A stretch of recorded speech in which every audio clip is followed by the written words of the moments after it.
Hello, my name is Ryan Biller. I'm currently a student at Spurgeon College and I'm studying communications to better prepare myself for a career of writing and teaching. This semester, I was able to both study public relations while also helping to write and produce this PR plan for the Spurgeon College Athletics Department. I certainly could have done this project alone. I am grateful for the hard work of my fellow classmates, Jared Williams, Samantha Zalia, and Tom Mitchell. Together, the four of us were able to come up with a plan which we hope will better serve the new athletics department here at Spurgeon College. There were times when this project seemed like a daunting task, but thanks to Mr. Hudson's leadership, the four of us were able to complete this project ahead of schedule. It's our hope that this PR plan will be able to serve the school for years to come. Now let's take some time to dive in and see what's in the plan. Turning to page 1 of the document, we see the table of contents. This gives us a brief overview of what the plan addresses. We see that the plan begins with an executive summary, moves on to an organizational and environmental background. From here, it goes to the situation and SWOT analysis, then to the publics, goals and objectives, messaging, strategies and tactics, then to the timeline and budget, evaluations, and ends with its author's bios. Diving into the executive summary, we read, Spurgeon College Athletics exists for the kingdom as a platform for discipleship and ministry. Student athletes develop discipline and cultivate Christ-like character as they compete in intercollegiate athletics. Spurgeon's mission is to produce biblical men and women who are dedicated to living out a life of faithfulness in their studies, at home, in the sports they play, at their churches, and throughout the rest of their time on this earth. The main purpose of this PR plan is to establish a clear and demonstrable vision of public relations, along with various practical tactics and methods for the Spurgeon College Athletics Department. It is our hope that this plan will be able to help grow the school's athletic department in order that Spurgeon College can better achieve its purpose for the kingdom. Moving on to the organizational background, we read, starting in the 2019-2020 academic year, the Spurgeon College Athletics Department is one of the newest additions to the school. The program began in the fall of 2019 with the Spurgeon Knights basketball team. The second sports team to be featured at the school was the female volleyball team, which began in the fall of 2020. That same year, the school was scheduled to begin both a male and female soccer team. However, because of the COVID-19 outbreak, the school was unable to recruit the number of players needed. Nonetheless, the Spurgeon College Athletics Department is dedicated to providing a top-notch athletic experience for the players, teams, and schools as a whole. The environmental background explains the demographics of the school's location. It states, Spurgeon College is unique in that it sits right in between both white and blue-collar communities. About half a mile away from the school's campus also sits government housing. This provides Spurgeon College with an uncommon amount of social, economic, and racial diversity, both inside and outside the walls of the school. Most of the institution's 15-minute radius would be considered white and working-class families, while immediately surrounding Spurgeon College, the community would still be described as working class. Within Spurgeon College's 15-minute radius, there are 2 elementary schools, 1 middle school, 1 high school, multiple middle-class neighborhoods, and 5 low-income apartment complexes. This gives Spurgeon College a unique opportunity to minister to this diverse community as well as reflect this diverse community. For years, Spurgeon College has been seen as a cornerstone institution within the community and continues to be so. The second page of the environmental background contains data from the Census Bureau regarding the population and demographics of the Park Hill School District.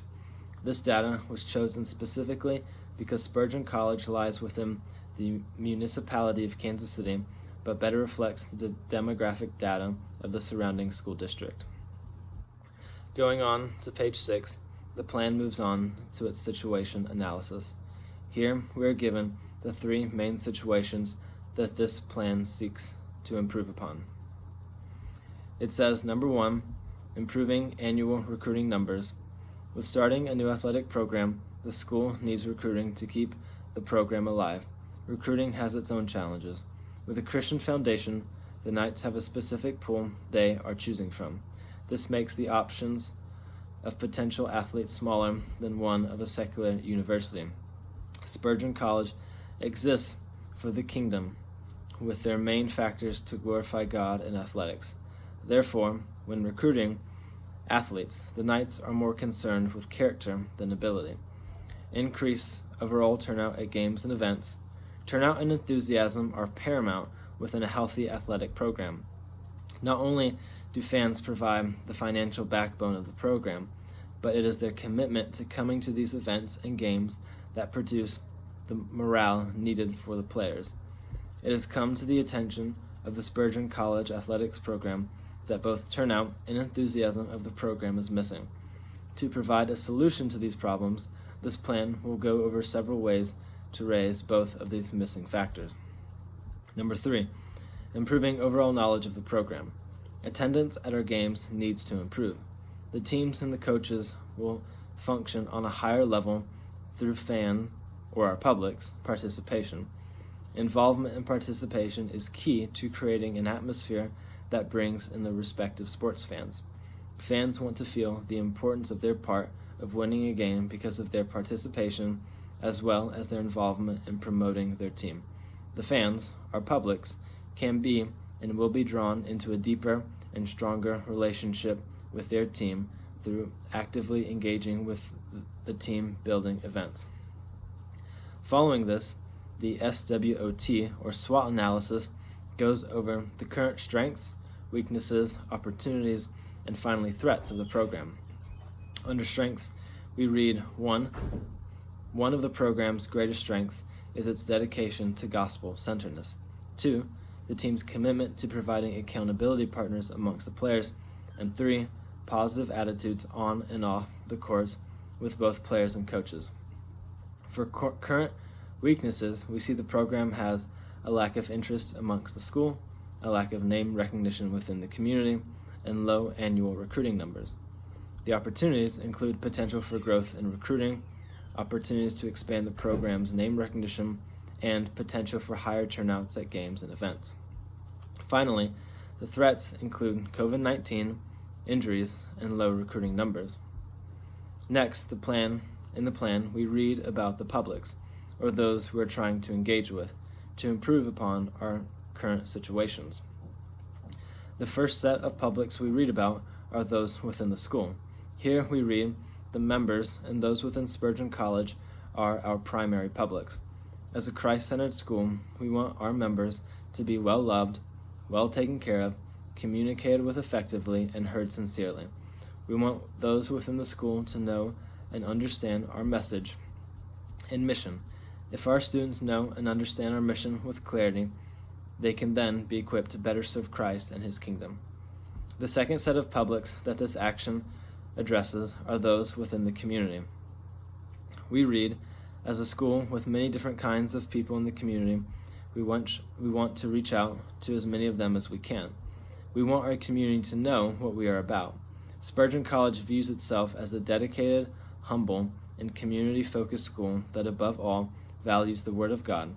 We want our students to know this well, but we also want to show this to our neighbors. Finally, this part of the plan goes over our public's demographics, psychographics, and ends with a geographic assessment of the school's location.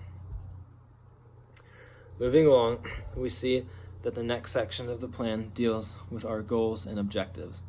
Our first goal is to improve annual recruiting numbers. The objectives for this goal are 1. Recruit at least 5 new athletes a year, and 2. Host 2 recruiting events a semester. The second goal we have to increase is the overall turnout at games and events. The 2 objectives we have for this goal are 1. Increase our public attendance by 20%, and 2. To seek out the sponsorship of our local sports vendors and national brands, adding a minimum of 10 new sponsorships by the end of our first year. The final goal we have is to improve the overall knowledge of the program. The objectives for this goal are to strive to attain a 20% increase in our public's attendance both internally and externally through audience engagement activities, and secondly, to increase community activities to twice a semester. With these goals and objectives, we hope to improve the overall performance of the athletic program. The next step of the plan involves our messaging. First, we have our primary message. This is the message we would communicate on a wide and general basis. It states, always keeping our sights set on existing for the kingdom of God as a platform for discipleship and ministry. Here, it is our goal to see student athletes develop discipline and cultivate a Christ-like character as they compete in intercollegiate athletics. Following the primary message, you can see that the next section is the secondary message, which specifically addresses the three situations that this plan focuses on. The first secondary message is over recruiting. It says, it is Spurgeon College's aim to recruit as many godly student athletes as the Lord will allow. In this, we hope to raise up the next generation of faithful disciples of Christ. The next secondary message addresses the issue of turnout. It states, here at Spurgeon College, it is our goal to bring in as many people as we can to our events and games. The final secondary message covers the lack of knowledge about the program amongst its publics. Here we read, name recognition is one of the most important factors to a successful collegiate sports program. It is the aim of the school's athletic program to always seek after ways to make itself known throughout the community. These messages will better help the program articulate both its general and specific goals to improve and build upon the school's athletic program. The next section focuses on the specific strategies and tactics that will be used to accomplish the goals and objectives of the plan. These first tactics specifically address the issue of recruiting. The first one is to hold open tryouts every quarter for both internal and external publics. This will be an afternoon event. After the tryout, each individual will leave with a Spurgeon College athletic gearbox with merchandise and other cool stuff. For this event, you can see that we will use social media to get the word out. The second tactic states that we will have current athletes take part in school visits with the coaches and director. Here, the athletes will share their testimonies on how the athletic program has influenced them. Like the tactic above, we will again use social media and the school's email chain to get the word out for the event. We will also communicate with the admissions team at Spurgeon to endorse and help recruit during their visits. The third tactic will be hold training camps for interested publics, both internally and externally. To help accomplish this, we will focus on using social media, print release, emails, community boards, high school advertising, along with giving out free t-shirts. These next three tactics will be over improving the turnout of games and events. The first tactic will be engaging our internal publics by creating a booster club for students, faculty, and alumni. This will enable the dedicated fans to better engage with the teams and one another. For the second tactic, we will engage our external publics by hosting an annual Meet the Coaches event. Here, the members of the community and the school will be able to meet and hang out with the different team coaches. The third tactic we'll use to help improve turnout will be to create a monthly gathering. Here, all the teams, players, coaches, fans, and students will be able to hang out for one evening. These events will take place at the school student center. These last three tactics will focus on improving the program's overall name recognition. The first tactic is to create lively social media platforms using Facebook, Instagram, and Twitter. These platforms will serve as sites for both fans and those who are unfamiliar with the program. The school will assign 2 student ambassadors a semester to run the sites, along with the coaches serving as oversight. They will have a requirement to post at least 3 times a week on each site, with different material on each post. The budget for running these accounts will be $100 a month. This will cover the cost of running professional business-style accounts, plus any other needed expenses. The second tactic is to host a Meet the Players night. This will take place at the school student center. The event will happen twice a year, once every semester. The point of this event is for the students, faculty, friends, and members of the community to meet the players of the Spurgeon Athletics program. At these events, the players will be able to hang out and play different sports with each other of the above people. A highlight of the night will be when all the players of the different teams come together to play one giant game of dodgeball. The final tactic will be to have coaches and local high school events and other sports games. These trips will take place twice a semester. Locations can range from Kansas City to the Midwest to different locations in the U.S. These events will be called the Knights Crusade. The cost of these trips will be $5,000 a year. It will come from the overall program's budget. The next section of the PR plan covers the 3 different timelines which go over recruiting, turnout, and the overall improving the knowledge of the program. The 3 timelines range from November of this year to April of 2021. In each timeline, every tactic is clearly stated along with the month the event took place in. These timelines are meant to provide a rough sketch of how the events can take place. They also provide a starting dates of things such as the beginning of the social media accounts and the creation of the Booster Club. The next section of the plan covers the overall budget of each item. We can see from the document that the final number is $30,900. For recruiting, the overall cost is $7,800. Open tryouts will cost the most at $4,500. After that, $3,000 will go to the Knights training camp, and finally $1,200 will be set aside for the student testimonials. For turnout, the overall cost is $3,000. Half of that amount will be used for the monthly gatherings. Another $1,000 will be used for the Meet the Coaches night, and the last $500 will be for the Booster Club. Finally, for improving the overall knowledge of the program, the cost will be $11,200, $5,000 of which will be used for the Meet the Players night, and another $5,000 for the Knights Crusade. The last $1,200 will be for running the social media accounts. The final section of the PR plan covers the evaluations for the actual tactics which took place. The first evaluation over recruiting states, for recruiting, the training camps brought in 70% of the current recruits. This event allowed potential recruits to get a feel for what the athletic program. This event was successful.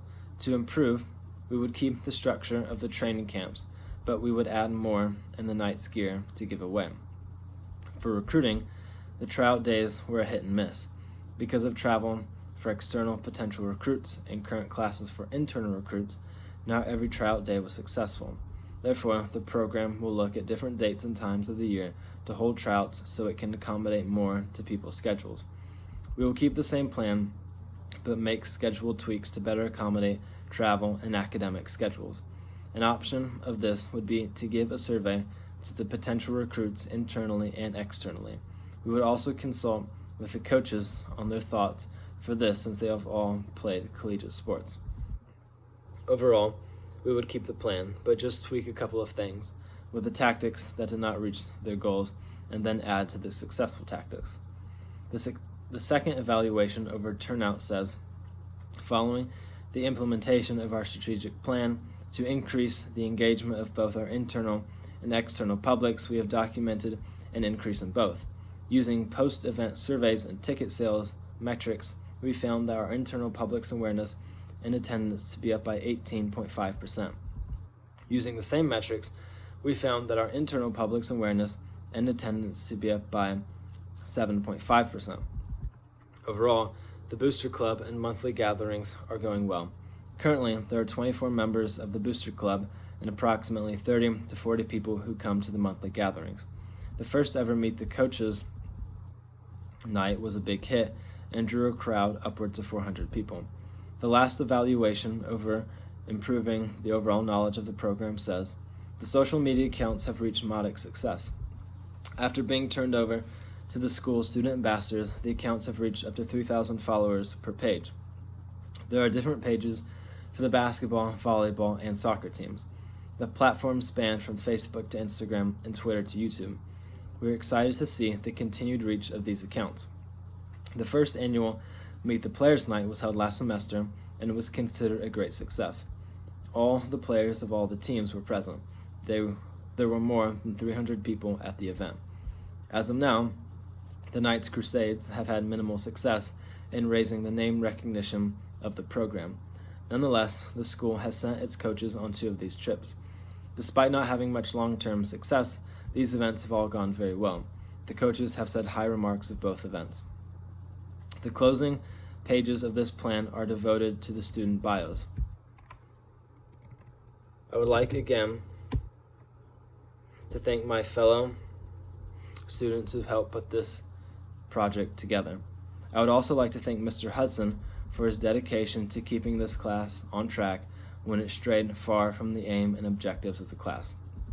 I hope that this plan will be useful for the school and the Spurgeon Knights Athletic Department.